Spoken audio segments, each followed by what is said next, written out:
harvest festival celebrated in Tamil Nadu, and growing up I used to look forward to having this sweet pongal made with jaggery, and today I'm happy to share this recipe with you all. So Chakkarai Pongal eppadi pandradhunu paakalam vaanga.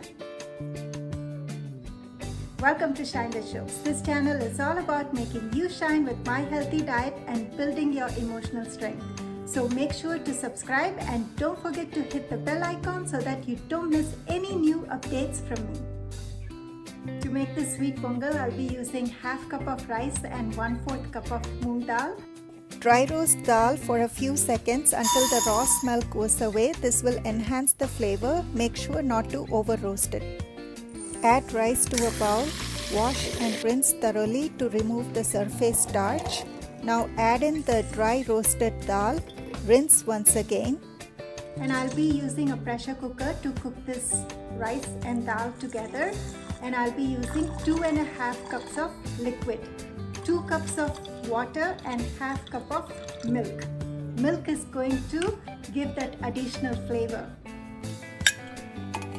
Close the lid and let it cook for 4 whistles. Once all the pressure is released, open it. Wow, look how beautiful it has cooked. Mash it lightly and keep it aside. In a separate saucepan, add 1/4 cup of water. Add in the jaggery powder. I'm using jaggery powder. You may use any kind of jaggery.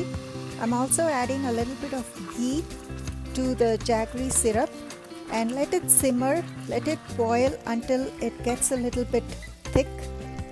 The right consistency is when the jaggery syrup doesn't dissolve in water. It looks perfect. Now add in the cooked dal rice to the jaggery syrup. Make sure dal and rice is cooked well before adding it to the syrup, otherwise it's not going to cook.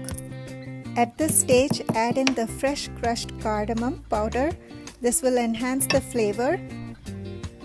Now fry some cashew nuts and golden raisins in ghee and add it to the sweet jaggery rice. Look at the beauty. Plenty of joy, love and happiness to you all as you prepare this sweet pongal. Your kids are going to love it. This jaggery and dal is filled with nutrients and rich in iron. Do give it a try. This sweet pongal turned out absolutely delicious. It took me back to my childhood days. I truly hope you enjoy this recipe. May the sweet pongal bring plenty of happiness in your life. See you all next time and don't forget to shine with Shobs.